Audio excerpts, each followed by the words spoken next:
Alhamdulillahi Rabbil Alameen, wassalatu wassalamu ala ashrafil anbiya'i wal mursaleen, wal aqibatu lil muttaqeen, amma ba'd, fa'udhu billahi minash shaitanir rajeem, bismillahir rahmanir rahim, laqad kana lakum fi rasulillahi uswatun hasanah, sadaqallahu al-mawlana al-azim, wa sadaqa rasuluhu an-nabiyyul kareem, inna allaha wa malaikatahu yusalluna ala an-nabiy, ya ayyuhalladhina amanu sallu alayhi wa sallimu taslima.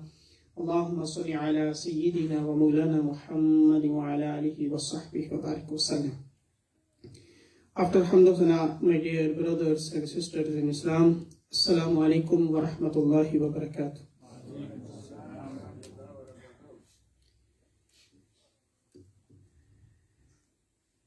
Last month, we started about the beautiful topic,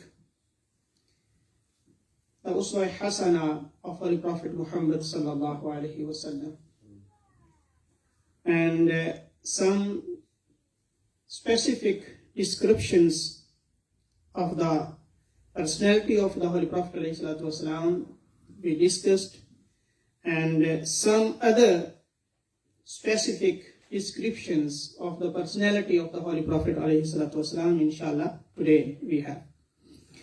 Like Prophet alayhi salatu wasalam, Allah subhanahu wa ta'ala said, laqad kana lakum fi rasulillahi uswatun hasana. A beautiful example you have. O Muslims, you have a beautiful example in the lifestyle of Holy Prophet Muhammad sallallahu alayhi wa sallam. You can follow him and you can successful life in this world and the hereafter. And first of all, today I chose some descriptions like the most dignified in speech. We can see and we can follow how to speak others.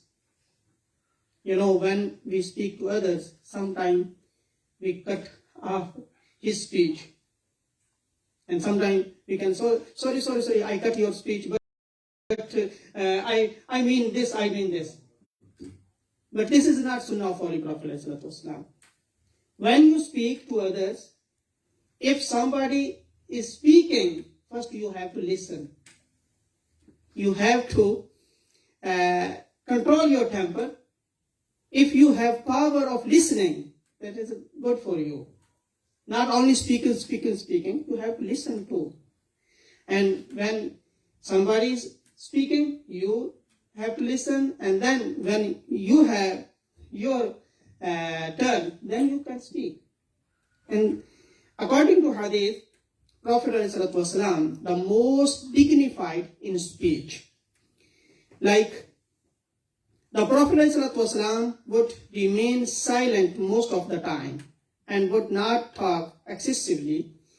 His words were concise but full of meaning.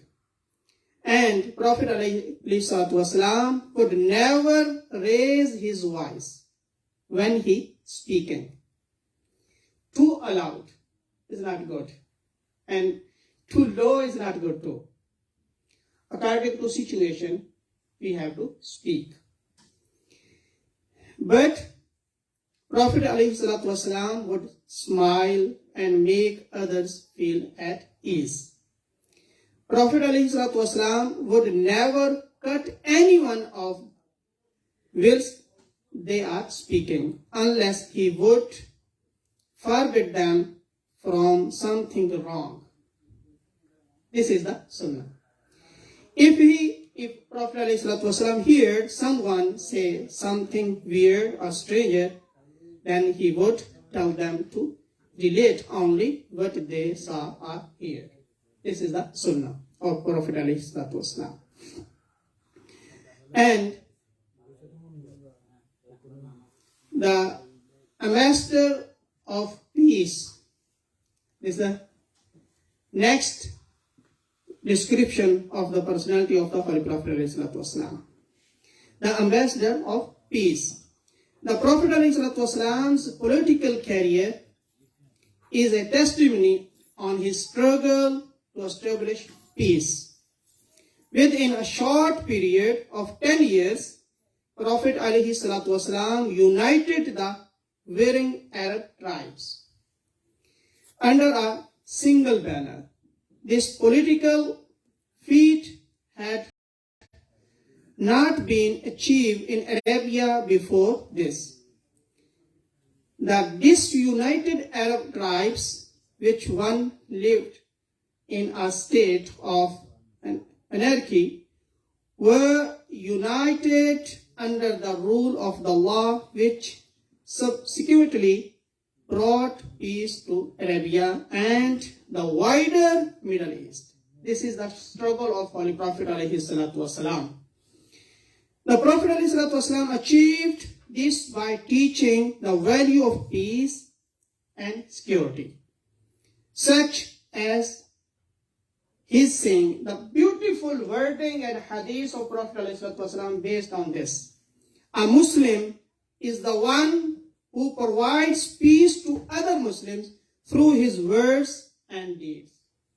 The question is, who is Muslim? This is the question. The answer by hadith, Prophet ﷺ said, a Muslim is the one who provides peace to other Muslims by his words and deeds and actions. With speech, words, and the action and deeds. And the other hadith, the beautiful hadith, the true believer is he whom people trust with regard to their lives and their properties. उससे खतरा ना हो कि मेरी जात पर हमला करेगा. He will not attack on me, and he will not attack on my property. Then you are Muslim. This is a hadith. The beautiful hadith. Mean you have to save their lives and their properties. And according to other hadiths of Muslim, you have to save, you have to protect their lives and their blood and their properties. Then you are the true Muslims. And the next, the helper of the weak and indigent. Here is the beautiful hadith. Prophet ﷺ said to the companions, shall I not inform you of the inhabitants of paradise? This is the question like when Prophet ﷺ was speaking to the companions. Prophet ﷺ said, if you want, I can tell you who will go the paradise, who will enter the paradise, who are the inhabitants of the paradise.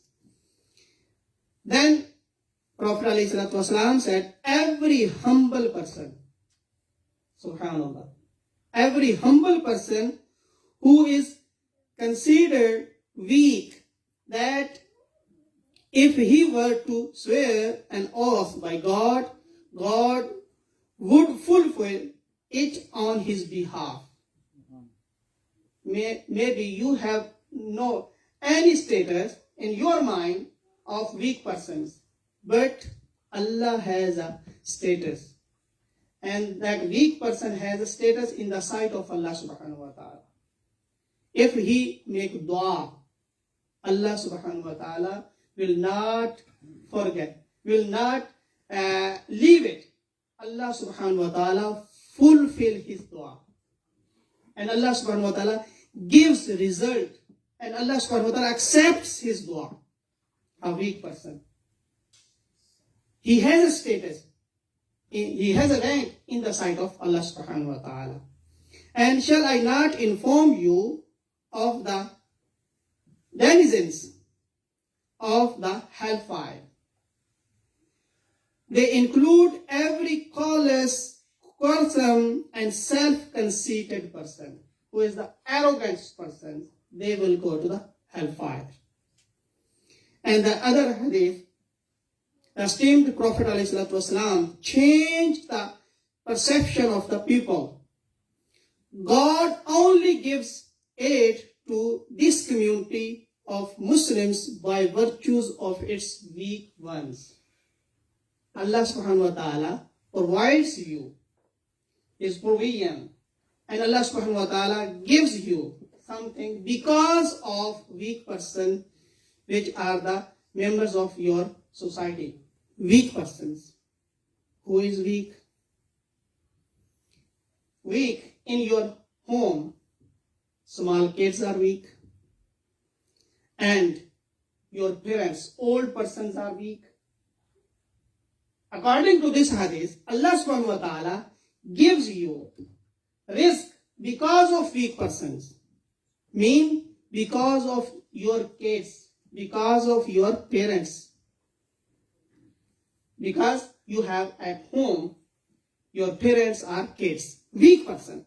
In your home and in the society, any weak person. Kamzor, weak. Because of them, Allah subhanahu wa ta'ala provides you.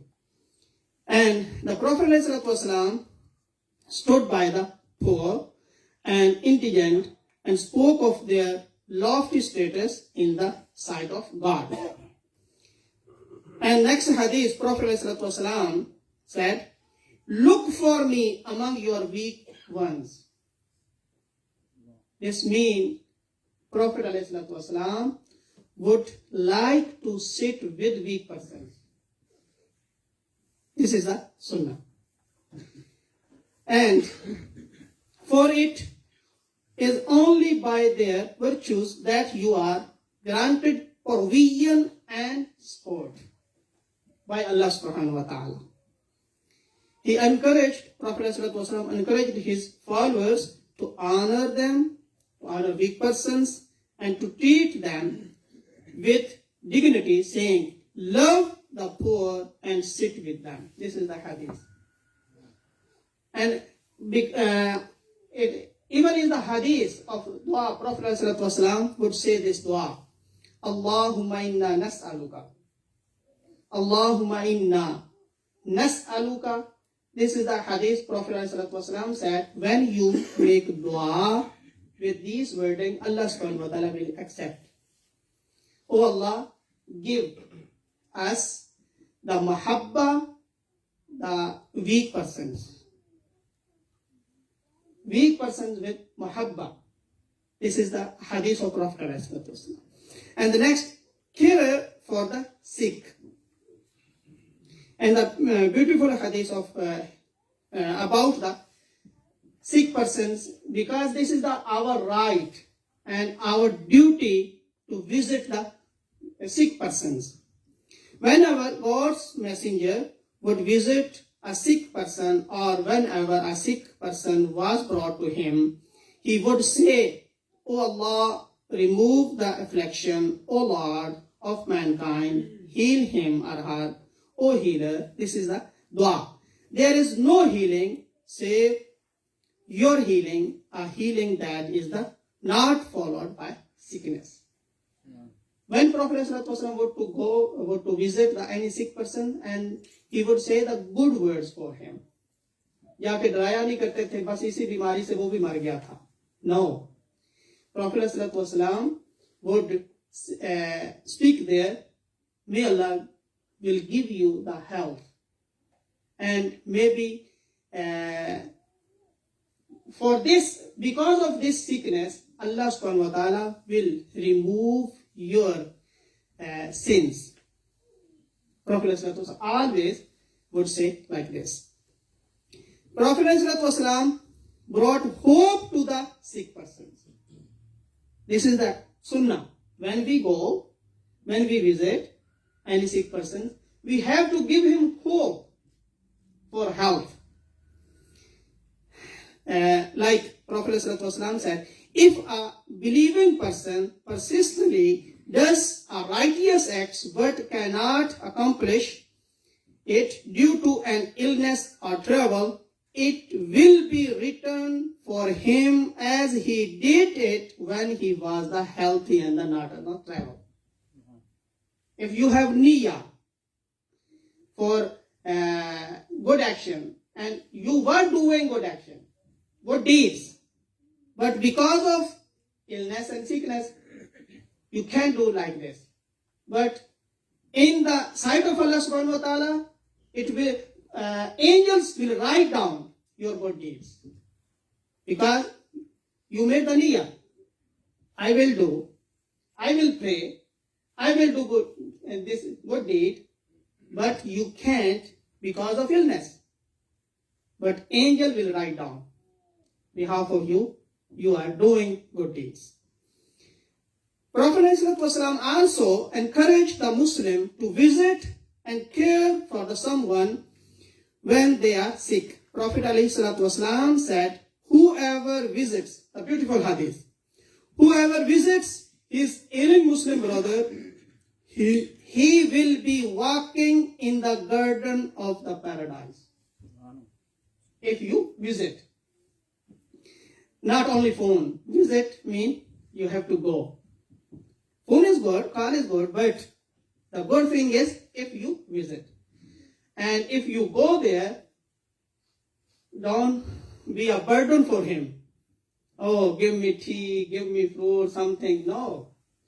If you want to go, if you want to visit, the best thing is if you take something for him. This is the good behavior. Don't be a burden for him. This is if you give something to him.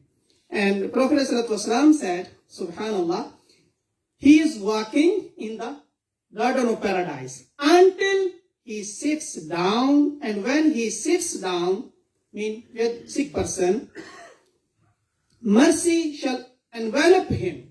The mercy of Allah subhanahu wa ta'ala. Allah subhanahu wa ta'ala showers special mercy on visitors.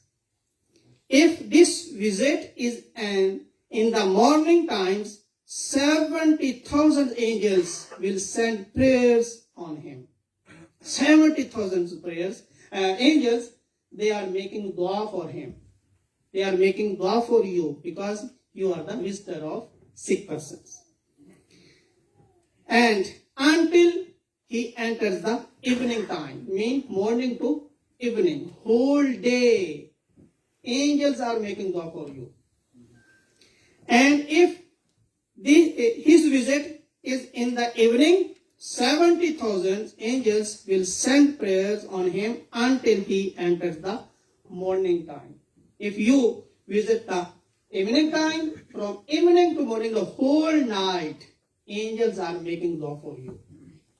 These are the specific descriptions of Holy Prophet ﷺ. We have to follow these descriptions.